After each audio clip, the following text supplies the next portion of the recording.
Okay. If you were a child in a public school or played sports growing up in the United States of America, you remember fundraisers, whether it was wrapping paper or popcorn or those catalogues that just had a bunch of really cheap junk to raise money for your school or for your sports team or for your church or whatever. I know that you remember this. We all have these memories of these fundraisers. And the reality is that fundraisers are important. These organizations need to raise money for education and programming and all those kinds of things. But what if we changed the way that we fundraise? What if we made an impact not only for the organizations that we're raising money for, but also the people making the things that we're selling? Welcome to Business with Purpose. I'm your host, Molly Stillman of Still Being Molly, and this show is all about bringing you the stories behind the brands, companies, and small businesses that are changing the world. Each week, I interview an entrepreneur, a CEO, nonprofit director, community leader, or just an all-around amazing person who is trying to make a positive impact, not only with their personal life, but also with their career. My goal is to show you that no matter what you do for a living, you can make an impact wherever you are. My guest this week is Carol Fassino, the founder of Fair Trade Caravans. Fair Trade Caravans was conceived when Carol decided to use her background as a marketing and operations professional, along with her long-term interest in global affairs, to create a social enterprise called Fair Trade Caravans. As a parent, Carol was exposed to many of these school fundraisers that offer mass-produced products, offering children more stuff to incentivize them. There's little information about where and how these products are made and priced. And as a citizen, she found that there are few ways to learn about fair trade and the products produced by the industry. So with Fair Trade Caravans, she created a way that schools and nonprofits can receive a transparent program that provides information about the product's origins, the stories behind the artisans and farmers that make and grow them, and how they're priced. I loved this conversation with Carol. It is something that as a parent of young kids and we're doing fundraisers and someone who is passionate about fair trade and ethical fashion and purchasing with purpose, I just really love this unique niche that Carol has found herself in and the way that she is changing an entire industry. I know you're going to love this conversation. So without further ado, on to my chat with Carol. Carol, I am so excited to finally have you on the show. This has been a long time coming. Welcome. Thank you for being here. Thanks, Molly. I'm thrilled to be here. You and I connected. I mean, I feel like it was over a year ago, and just I have loved kind of over the last year seeing the work that you are doing with Fair Trade Caravans. And I'm just so excited to hear more about kind of the story behind it. So, but let's get to know you. So give us the Carol 101. So tell us who you are, what you do, and how you got to where you are today. Well, it's been an exciting journey, I have to say. I come from a very structured growing up world of sort of following in my dad's footsteps and public school education, heading off to UMass Amherst for college, majoring in their School of Business and Management, and then going to work in the electronics industry. And, that's sort of where I thought my life, would continue. After that, I stayed in corporate for, right up until a few years ago. So I won't say how many, 20 plus. The majority of my career has been for small companies in the biotech industry, working on the business side. I did like that work because I did feel like the biotech industry is, as you know, especially now, integral in, helping advance health and medications. And that's what's happening now with the virus. So it was wonderful to be a part of that.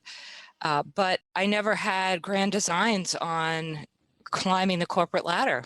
And then through various circumstances, when the last company, a small consulting firm that I work for, was sold, I had that lucky opportunity to reevaluate what I wanted to do with the second half of my career. Yeah. And I have to tell you, I didn't want to stay where I was. I did want to make a difference. I had learned a lot about health and people going through the biotech industry, and then really sitting down and somebody asked me, like, what would you do if you could go back to college? And I said, well, you know what? I would have left Framingham, Massachusetts, gone to work for the UN or for an NGO, seen more of the world, and maybe I would have learned what I've just learned in the past few years. But because I didn't do that, that's what led me to think about what I wanted to explore and what was important to me. Always been interested in world events, look at the paper every day, look at the news, curious about international events. And I started to weave that into what could I do to help people in the world, Right. which is a pretty big idea. Right. So I'm gesturing with my hands, but I'm narrowing it down to I'm a single mom, can't really head off to third world countries with my son, who's in his formative teenage years now. How could I interact with the world in a different way? And, then started researching fair trade and what it really meant. Did a lot of reading. I volunteered at 10,000 Villages, which is a major fair trade wholesaler. Yeah, we're a big fan of 10,000 Villages great. here. That's great. Yeah. And they, and I love their mission, which is it's sell to buy, not buy to sell. In other words, they want to support artisans around the world. So I did all this research, talked to a lot of people, talked to some women-owned businesses, networked, probably have done all the things that you've done with your business to narrow it down to finding a niche. There's plenty of fair trade retailers and wholesalers that buy from artisans and farmers around the world. Did I really need to copy that? No, what I wanted to do ultimately is sell more of the products that already are coming into the US. And that went down to the niche of fundraising, school fundraising specifically, but that has definitely morphed into nonprofit as well. So I don't know if your children are young. I don't know if you've seen any of the catalogs that have come home yet. Yeah. My son's a teenager, and all through his elementary and even now into high school, there's all these fundraisers with products that you don't know where they come from. You don't know how they're priced, who makes them, and how are some of these vendors, the fundraising vendors, giving back 40 or 50% of a sale of $20. I mean, how is that possible financially without someone paying the price? Right. So I decided fair trade fundraising was the way to go. And started off, I was convinced. I started off doing events and carrying product around to promote the idea. I built the website, which is now in its third year, where we are having schools and nonprofits host online events. And I've worked closely with the wholesalers, trying to find the right combination of products that will appeal to schools and nonprofits at the right price. Yeah. And also have the availability for us to, at some point, move to break even. We are a social enterprise, which is people and planet before profit. But someday, sooner than later, I hope, I would like to pass on or bring in people that can make a living, not make a lot of money, but make a living selling fair trade. Otherwise, it will always be seen as a charity, and it's not. Yeah. It's paying people fair wages with no child labor, and everyone deserves that. Yeah. Yeah. So here we are.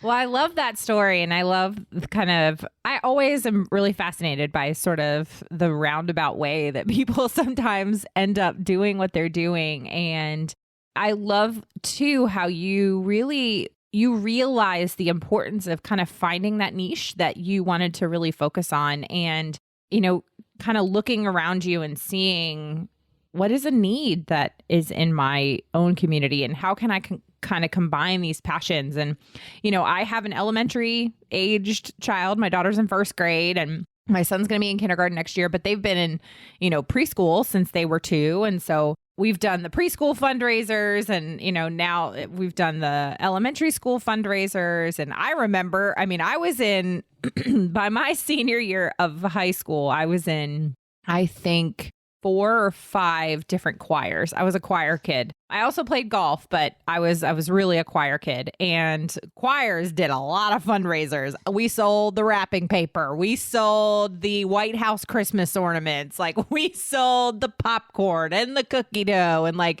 the giant catalogs with just all this random stuff. And I remember, like, Every year, with the exception of the White House Christmas ornaments, because I still have those and I really like those. With the exception of those, like there was no like personal attachment to any of these things. It was just like a thing you had to do in order to raise money for your choir to go on some choral competition trip, or the sports team is raising money to try to go play in some tournament. I mean, there's just all these things. And, and obviously like fundraising is an important thing, and it teaches kids a lot of things too. It teaches kids money management. It teaches kids sales. I mean, I was a Girl Scout, door-to-door Girl Scout, cookie sales. And so these are important skills that you can teach as a kid. But I love how what you've done with Fair Trade Caravans is, you understand as a mom the importance of school fundraising and things like that. But then you also understand this balance of how can we weave in something that is important for us to talk about, is important for us to be educating our kids on. And I mean, my kids are 4 and 7, or 5 and almost 5 and 7. My son's gonna be 5 soon. And I talk to them about this stuff all the time. And so it's just kind of a roundabout way to say that I really love your approach to this. And so you kind of came up with this idea for Fair Trade Caravans and doing fair trade fundraising.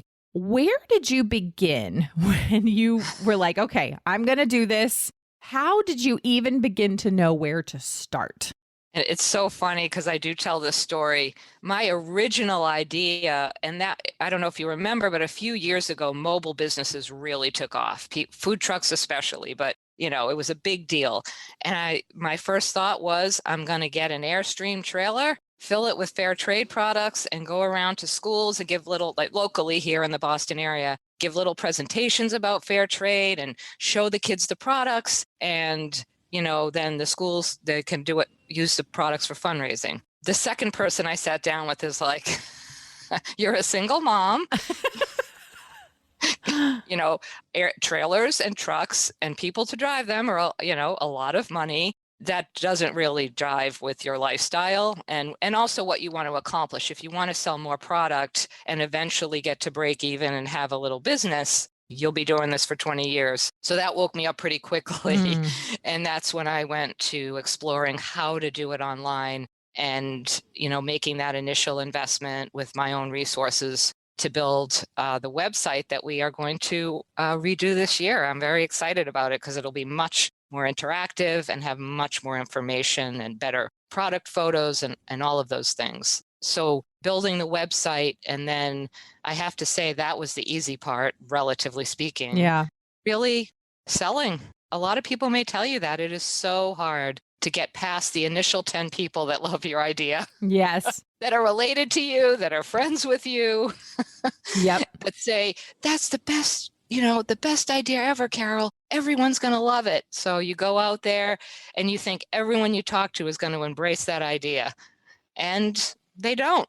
They're busy. They have other things to do. They don't like change or don't want to change if something's worked for them for year after year. So that has been the challenge. And I have to tell you, it's so hard to see what people have gone through in this pandemic, but it has significantly increased our visibility. All these events, such as fun runs and craft fairs, none of them happened this year.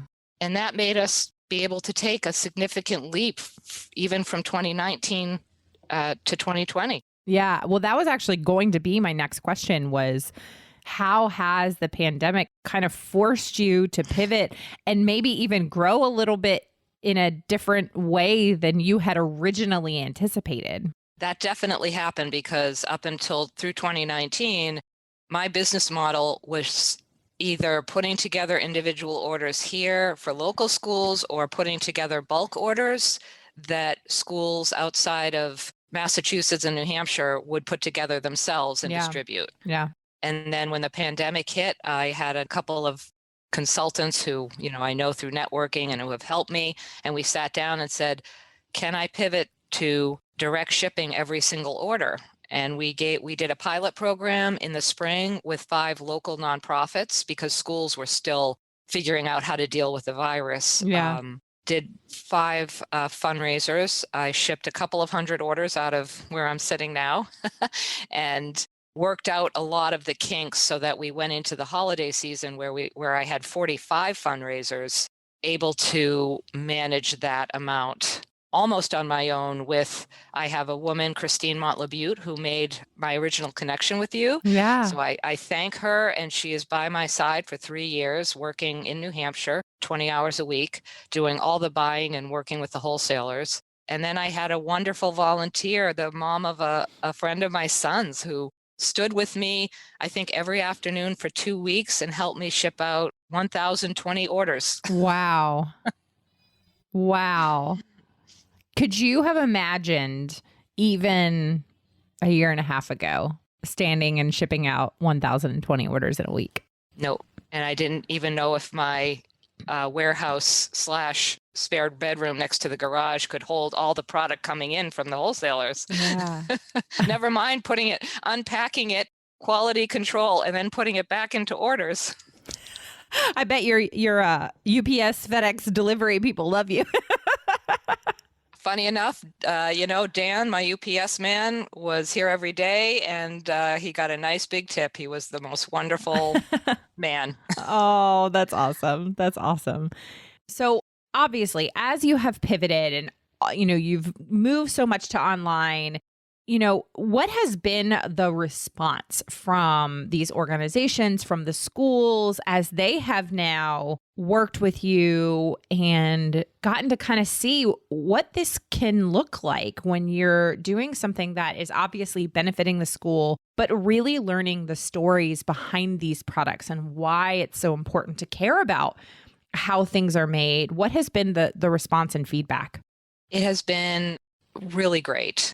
Definitely have had positive feedback, and looking forward to, this was an interesting year. While my business grew, I had so many new fundraisers because a lot of the people that have worked with us in the past just were overwhelmed by the virus. Yeah. And said, we'll come back in 2021. So I'm looking forward to a banner year this year with all the new schools and nonprofits, as well as the ones I've worked with in the past that just couldn't cope with doing any kind of fundraising in the middle of pandemic. But what I found, it's been very interesting, even though the funds raised is why schools and nonprofits are doing this, obviously. For the people that are doing this, the people that have reached out to me from these organizations, money is secondary. It's their belief that they want to work with an ethical, sustainable business that is selling products, as with, fair wages, no child labor, safe working conditions. They don't want, selling products made by children. Yeah. I mean, like some of these inexpensive items from, maybe other countries. Yeah. So it's been very interesting because I thought that I would just go out and target a group of schools or nonprofits that I thought had similar values to us, like Montessori schools, for example, or Catholic schools. And they do have these beliefs, but it's more the person, the individual and their belief that has come to us to do fair trade fundraising, not necessarily the Montessori school or the Catholic School Association. And it's definitely the fact that they want to raise money, but they want to know that the products are made fairly and they're quality and they're at the right price. So that's been the balance based on this past year. We know we're achieving. And every product, and I'm really looking forward to our new website, because right now we just have a one-dimensional level on our website where each product has a photo and a very short description. Yeah. We're going to move to multiple photos with the stories. Like, Oh, I love that. I'll say a product is handmade by women in Vietnam, but that's about all I can say. Now we're going to go a level deeper so people can read the stories. Oh, that woman in Vietnam is supporting her family and has healthcare and childcare, and they're going to really see the deeper impact. And also definitely expanding our fair trade resources. I started off by going to local schools and speaking, which I love. It's a lot of fun, but that's simply not repeatable nationally. Yeah. So, we're going to do more videos and get more of our artisan stories out there, and try to get a bigger piece of the education out as well. Yeah. I'm going to take a quick break from my chat with Carol to thank our partner of the show, and that is Mama Suds. How much time do you spend reading labels? A lot, right? Mama Suds would like to help you take the stress of research out of your life with their truly safe, non-toxic household cleaning collection. They have everything you need to keep your family and your home clean and safe. Now, if you've seen me on Instagram before, or even here on the podcast, because I actually had the founder of Mama Suds on here a few years ago, you know I love their products. The best part is not that they not only work, but they use plants and minerals to make their products and absolutely nothing synthetic. The head mama at Mama Suds, Michelle Smith, has spent a crazy amount of time tracking down exceptional ingredients so that they are not only safe for you and your family, but also sustainable for the planet. Mama Suds wants to inspire you to live a smart, healthy, and sustainable life that brings you joy and peace of mind. Try them out at www.mamasuds.com and use the code MOLLY for 15% off your first order. Now, without further ado, on to my conversation with Carol. Yeah, there's so much that you can weave in, educational components when it comes to stuff like this. And beginning to just teach your kids and teach our, the next generation about being global citizens and what does it look like to be a global citizen, and, that you're no different than these kids that live in Vietnam or China or Kenya or, South America. Like, you're no different from them. You just you're growing up in a different culture and you have different opportunities, but you're no better than them. They're no better than you. We're all global citizens, and we can support each other and be a part of a global community that cares about one another. And, that's something that I'm so passionate about, teaching my own kids and having them understand that they are just a tiny blip, amongst this giant, world that we live in. And, our culture, our kind of Western culture is very self-focused and self-centered, and our kids are inundated with these messages of self. And, while those things aren't necessarily inherently bad, like, on a surface level, but if it's all we focus on, then it can be damaging. It can be detrimental. And so kids forget that there's a big old world out there. And so this really does open up, just incredible conversation with your kids. And I sometimes, I don't know, maybe because I'm a parent of young kids, I feel like sometimes, kind of speaking in generalizations, we take for granted what our kids can understand. You know what I mean? We take for granted that they can have altruistic hearts, and we can take for granted that they can understand, what fair trade is and what it means. But by providing these opportunities for them to do fundraisers for their school and learn about these products and, dive deeper and learn about the people behind them, that has an impact. That has a lasting impact. It does. And I think it does start with us as the adults. And that's one of my hopes, to take that deeper dive, because obviously all our purchases are made by adults, not by the children. Yeah.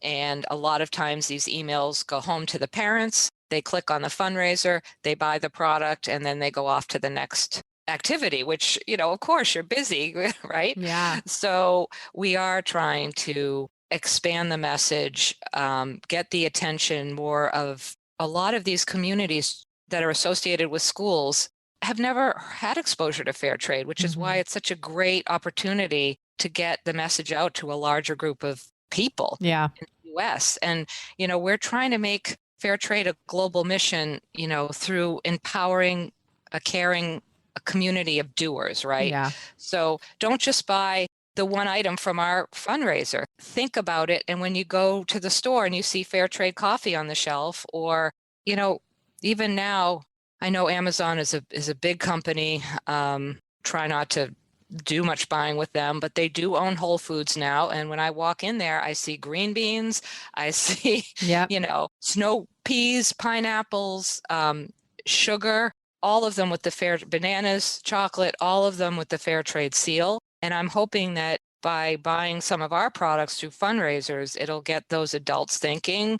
They'll buy that. They might say to their children, hey, look, I bought fair trade bananas and it's got, someone made a living picking these bananas and their kids go to school. Yep. So how to keep spreading that beyond the fundraising piece into a much bigger community. Yeah. So somebody comes to you and says, I want to do a fundraiser. How does it work logistically? Easy, which is how we're trying to promote it. It's going to be a transition with our new website. Currently, within a matter of minutes, I can set up a fundraiser for people, online for them to review with their logo. We have a little thermometer, which, shows how much they want to raise and all the products. And it looks very similar to any e-commerce site. So I set that up I only ask for their logo and how much they want to raise or a goal. I send them a draft and they review it, make any edits, and then it's basically Fair Trade Caravans / whatever the organization name is. They send that link out to their communities and people come right to the site and buy. At the end of the fundraiser, we send a check for 25% of the product sale. That's awesome. That's awesome. And you have had a lot of success in the last year. And you actually just sent out an email the other day kind of highlighting that. Can you share kind of just the highlights of some of the success you've had in the last year? Yeah, I mean, we, went from 20 fundraisers to 50 fundraisers, and shipping out well over 1,000 orders for the year and just really figuring out, like all entrepreneurs, how to get it done. And, I may have had 10 shipping errors I made in my 1,000 orders, but you know what? The people that they affected, I apologized. They came right back and they said, no problem. We love your mission. And we moved on. I have a wonderful, caring group that participates and, we hope to keep growing that group. The challenge that we've had is really logistically, everything works fine. We get an order, we ship out an order. We buy the product from the wholesalers who are so supportive of us. So all of that logistics has worked almost seamlessly. However, the challenge has been on the part of the organizations and schools in promoting it. Getting the word out consistently, more than once, using the resources that we do. We give them email templates, we give them the formatted pictures for social media, the link to the fundraiser, but we are not allowed to take, obviously, their list of contacts, so it is up to them to promote the fundraiser. And that's where we're trying to make more progress, encouraging these groups and making it easier, especially with the new website. You have so many different kinds of products that these schools can sell. You've got everything from, home decor and jewelry, accessories, coffee, tea, holiday themed products. So you have really curated an incredibly diverse group of products or a product line for people. And I know that you've been really conscious of price points too, as fundraisers. People don't want to be overwhelmed by fundraisers, but they still want to buy something. So there's it's interesting. There tends to be this almost like sweet spot when it comes to fundraising price points, because it's like people see a certain number and they're like, no, I can't do that. But then they don't want to be too cheap. So have you found kind of a magic middle ground, like a price point? Yeah, the challenge has been more on our pricing. It's usually it's about between $15 and $40 is what we sell our products for. Again, something I learned as an entrepreneur and never having dealt with a retail product and the margins, none of that. I mean, I've worked in corporate. So luckily with Christine, I learned a lot from her experience. The fact that we give back 25% of the product sale means we can't just do the normal retail doubling the wholesale price. Right. We have to pretty much triple that. And so we have to find something from our wholesalers that we can 2.5 to 3 times the wholesale price that's still a good quality and that people want to buy. So luckily having Christine curating those with me takes quite a bit of time. And then we need to change them or update them at least twice a year, at least about 75% of the products. Yep. to keep people interested. And we do want schools and nonprofits to keep coming back, Yeah. not just doing the fundraiser once. So, it's challenging, but it is fun, as I'm sure from looking at all the different brands that you like, the ethical brands. It's interesting and fun to look at all these different types of products, how they're made, who makes them, and then getting them back out into the world. So it is challenging, but we find that fundraising for schools, we can't be competitive and just sell one or two items like Right. cookie dough or chocolate. Yep. To get people to participate, we need that range of categories. Yeah. Well, if somebody is interested in doing a fundraiser and they, either if they're a parent, they want to do it with their school, or if they're just involved in their local school system, or again, churches and sports teams and nonprofits. I mean, really anybody that needs to raise money can work with you. So how can they best do that? Really, most sites, we have our contact page with that comes right to me personally. So fairtradecaravans.com/contact. There's also on our homepage a sample fundraiser people can look at to see what a fundraiser looks like. And obviously they can look through all the products that we currently have. Coming up is our Valentine's Day fundraiser starting January 29th, our first ever. Awesome. We're excited. We're adding 2 more fundraisers this year. So we are going to have Valentine's Day, Spring and Mother's Day in April. We're having one for the end of a nonprofit's fiscal year in June, a fall, and a holiday. So we're hoping those will appeal to a variety of groups, and we'll see an increase of people supporting fair trade. That's so awesome. Okay, Carol, now is the portion of the show where we just transition just a little bit to ask some get to know you questions. So, Carol, are you ready for the get to know you round? I am. Perfect. Okay. I am a big reader. I have a big goal of reading 50 books this year. I increase my goal by 5 each year, and I always beat it, but I'm a big, big reader. So my question is, are you a reader? And if so, any particular books that you have read recently or that you are reading right now? I do read. I'm one of those old-fashioned people. I get the physical newspaper every morning. Oh, and I love that. Part of my routine. I get up, even though I work at home, I get up at 6:30 every weekday, get the paper, read through it, because I feel like that's important to keep up to date. I grew up reading. I grew up before cell phones and had the 3 TV channels. Yeah. So, that's what I did. I read. Right now I'm reading, I don't know if you've heard of it, The Goldfinch, Pulitzer Prize winning novel. I have heard of it, but I've not read it. Yeah, it's a very interesting story, a long one. I do like lighter fiction, Jojo Noyes, who wrote Me Before You. Oh, yes, so good. Love her books. And I'm a big fan of historical fiction. I also listen to a lot of audiobooks as every day I get out for a walk with my dog, Maximus. And I like to listen to some of the current novels on audio. Yeah, I introduced myself, not like I wasn't introduced. I incorporated audiobooks into my reading a couple of years ago, and I love them. And it's funny how some books I don't know if you're like this, I like to physically hold and read a book, but then there are some books that I want to listen to, like it's an experience. And the one that when people say, I'm looking for a good audiobook, the number one that I recommend every single time is Trevor Noah's Born a Crime. Every single time I'm like, you have to listen to it because he narrates it, and it's his story of growing up in South Africa during apartheid. And his father was white, his mother was black. And so growing up, basically he was born a crime. It was illegal to have interracial relationships during that time. And so it's this amazing mix of being serious, and also he's a comedian, so it's hilarious, and he does all the different accents of his grandmother and it's an experience. It's an audio experience. So yes, I love that you mentioned audiobooks because I'm a big advocate for that too.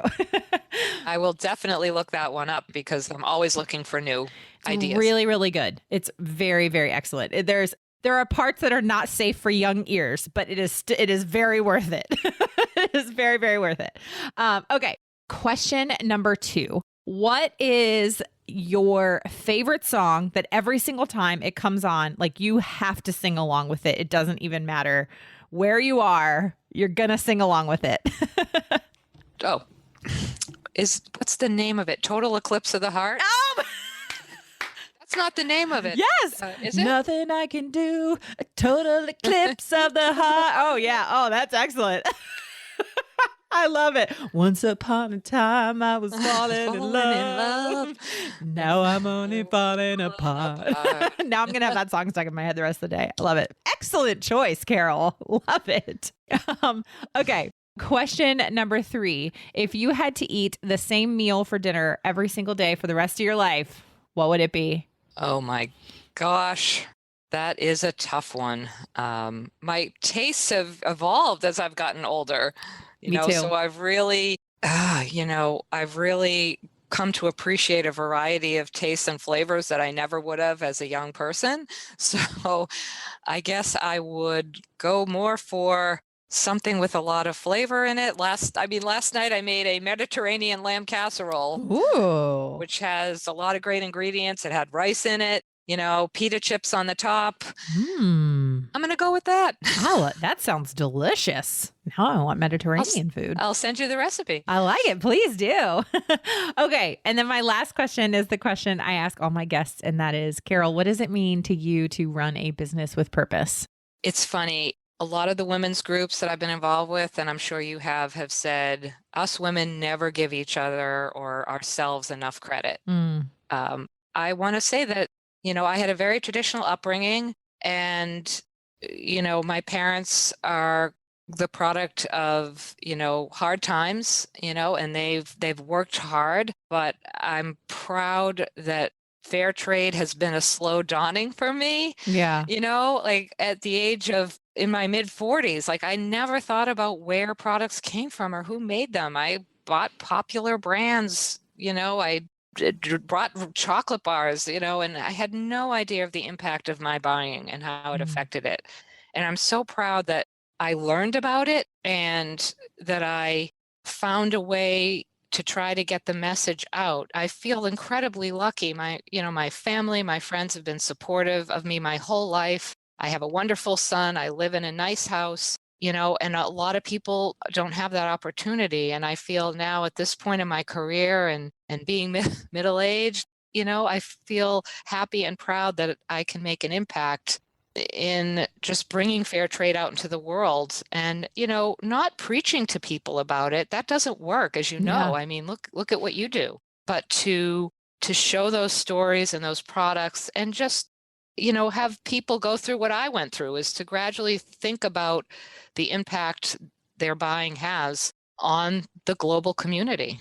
Yeah.